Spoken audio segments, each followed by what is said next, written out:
Let's talk about values in the means end chain. Values are really the key to meaning. As we said before, values are your end states of being. What you want, who you want to be, what you want to be known for, who you are.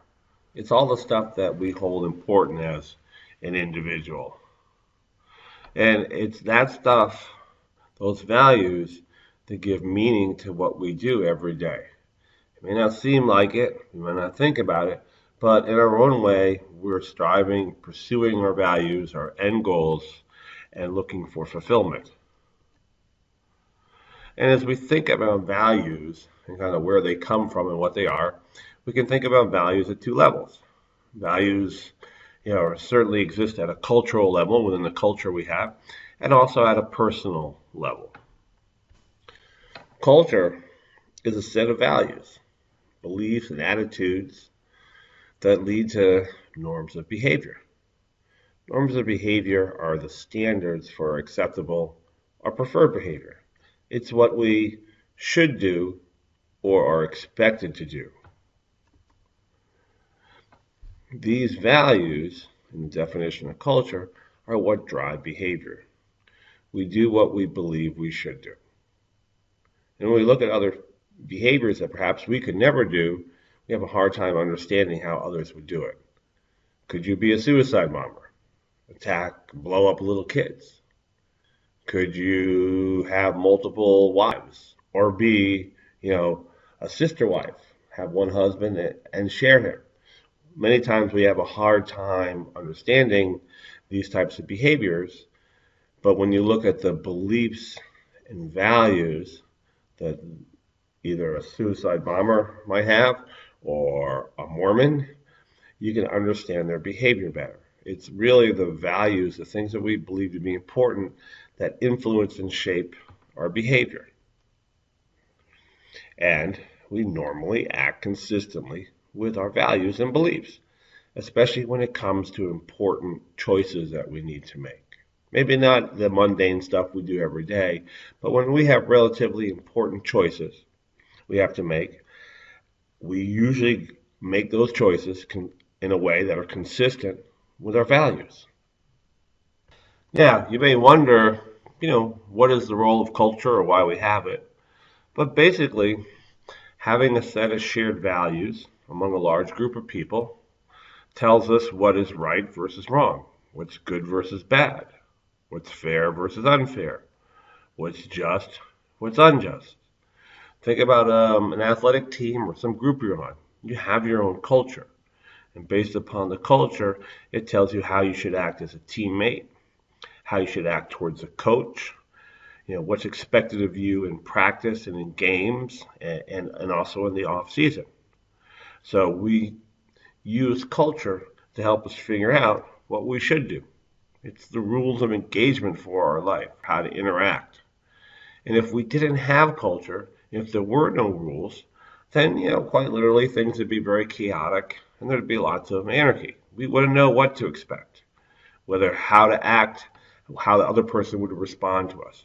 So culture is a way for us to, organize our interactions, our behaviors in a way that there's some consistency so that we can operate better as a social animal.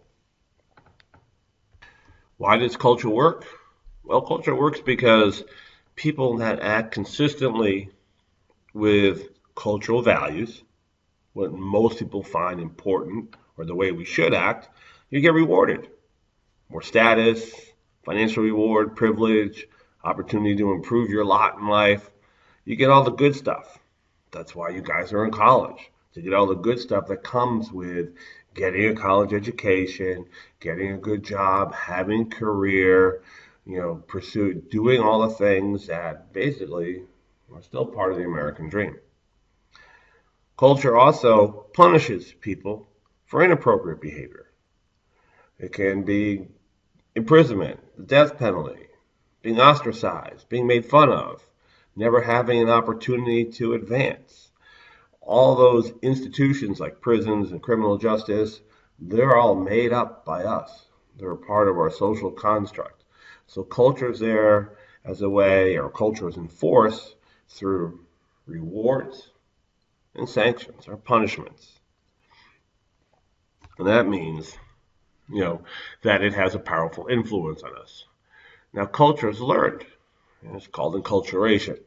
And we learn from almost all our interactions, but particularly our family, our educational institutions, religion. Right now, sports, I think, has a very strong cultural role in our country, especially as, in my opinion, the religion and other things become less important. We learn it from our peers, our reference groups, um, other types of general institutions of government, what we see on TV, what we hear on the radio. Marketers and advertisers are often thought as, portraying a lot of images and presenting them to the public. Certainly, the fashion industry has a big impact on culture, many people think. So, one of the questions is, do we really think that marketers create culture? That they tell us what is good and what is bad? Or are they just reflecting what is already out there? Are they a mirror? That's an interesting question. We're not going to pursue it anymore right here, but that's one thing that is certainly debatable, whether marketers create culture or they just reflect it. Since culture is a social construct, that means it's dynamic. It's always changing. And it's always changing basically to meet our needs because we create it. And as our needs change as a society, as there's new technology, new changes in the environment, all different types of things that may impact it, it changes to support us. And if you just think about the role of women, civil rights, uh, attitudes towards lesbians, gay, bisexuals, transsexuals, um, attitude towards employees and employers, the fact that most employees don't think that they're ever going to work for one company for the rest of their life, how employers treat employees, how we treat the environment now, our attitudes, whether you agree or not, all those things are part of culture and they've changed, over a relatively short period of time. Personal values are what each of us holds to be important to us. Um, and now our personal values are certainly shaped by the broadest part of culture. Within any culture, there are microcultures, different smaller groups of people, still substantial in number, that have some variation in beliefs and values so that their behavior is different. So whether you're Jewish or a Hindu or African American or Cajun or Hispanic, though you might have some values that are different from the other people, and that will lead to different types of behavior. And I personally believe that your personal experience is really important.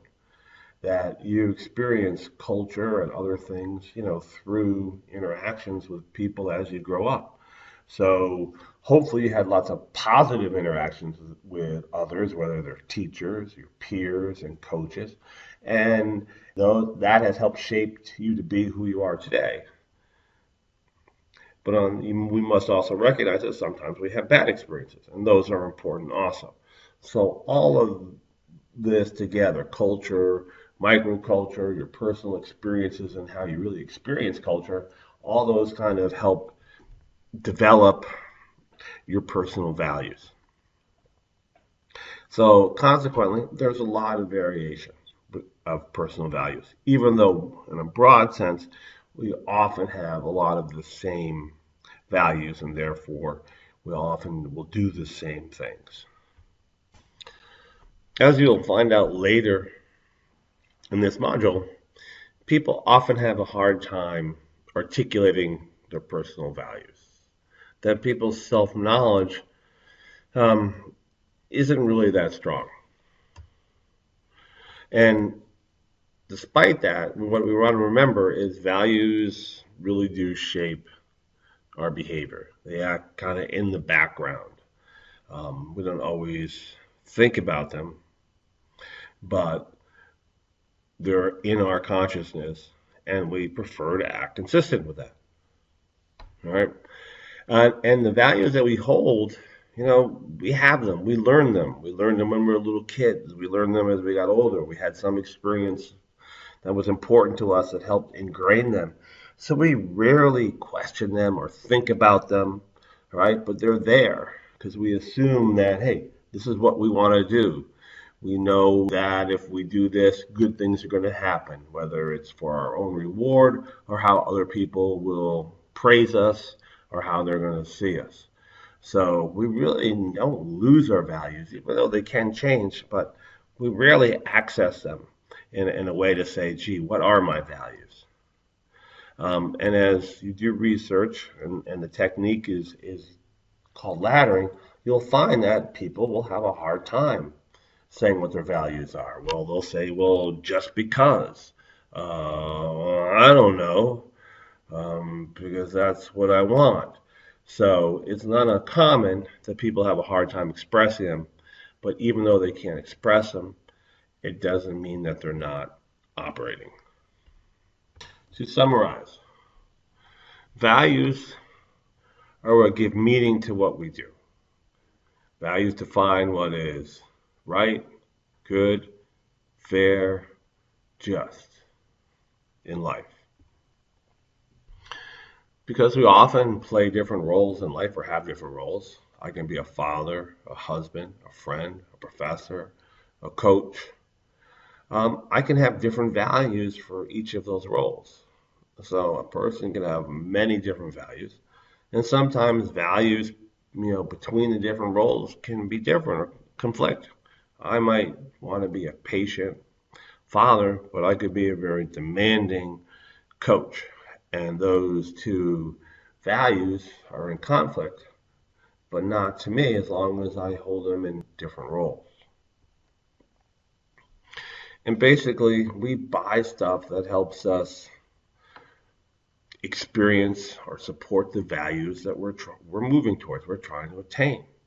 I buy the stuff that makes me a better husband, makes me more attractive, that enables me to be a better coach. I spend my time learning plays and doing research and doing academic research and changing my course from a regular course to this because I'm trying to be a better professor, right? Because ultimately, through culture and my values, I'll feel rewarded and I'll feel fulfilled and I'm doing a good job and I'm good at something and that others people care and that's what's important to me. And on the other hand, the stuff that is in conflict with my values, that is opposite or doesn't help me attain my values, I'm going to stay away from. I'm not going to buy. I'm not going to invest in, whether it's my money or my time. So as a marketer, the more you can show how your products, your brands help consumers or companies attain the values that they're after, the more likely they're going to purchase you and the more successful you're going to be as a marketer.